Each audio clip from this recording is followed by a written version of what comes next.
Billy Jack, July 10th, 2016. Sighting that drew another crime patrol in North Minneapolis. This is going to be a regular thing for me. I had to move away from that highway. Probably wouldn't have been able to hear me. That's 94. I'm in a different location today, and we'll be going into North Minneapolis via the Sioux Avenue, I believe it was called, and winding myself through the neighborhoods up here. I've been getting a lot of positive input on this, which I'm glad.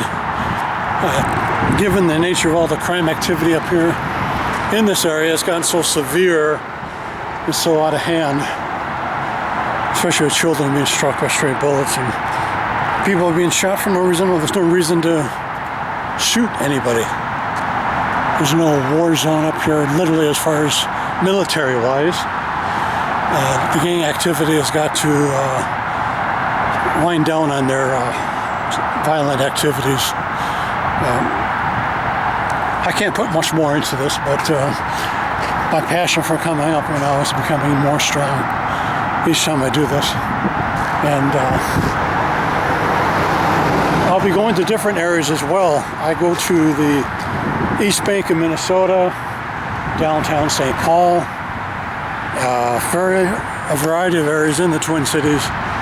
Gang activity and violence is not just restricted to North Minneapolis, but I'm trying to give a positive image for people to see on the streets up here.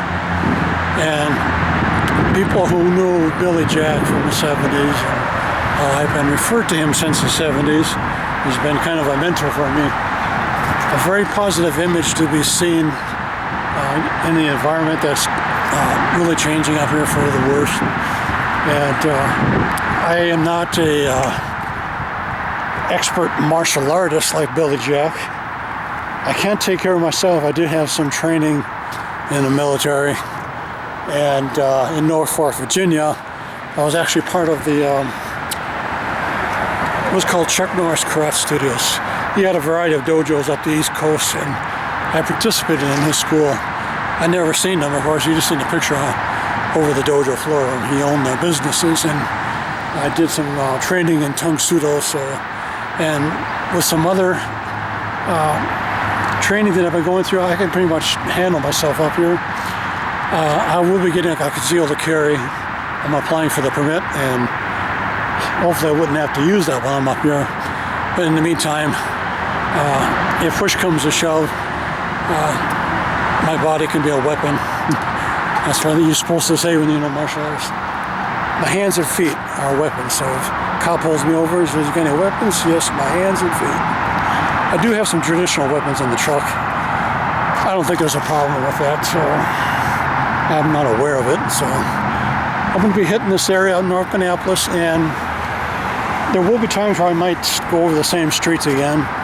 I'm not real familiar with this area up here, and I'm really doing this as part of my spiritual path, and hating and seeing all this senseless violence that's going on up here and around the Minneapolis-St. Paul area. I'm retired. I want to get out here. I want to try to make a difference. I'm helping people. I'm guiding them to places where they need help, depending on what they're looking for. And this is going to be a common thing for me to do for a while. I will do the research. I will be doing my nature spiritual videos. Those will post as such. People on YouTube that are not interested in crime patrol videos like this, you can see the titles on my video and not watch them. I'm just going to add this as part of my film projects for my YouTube account. And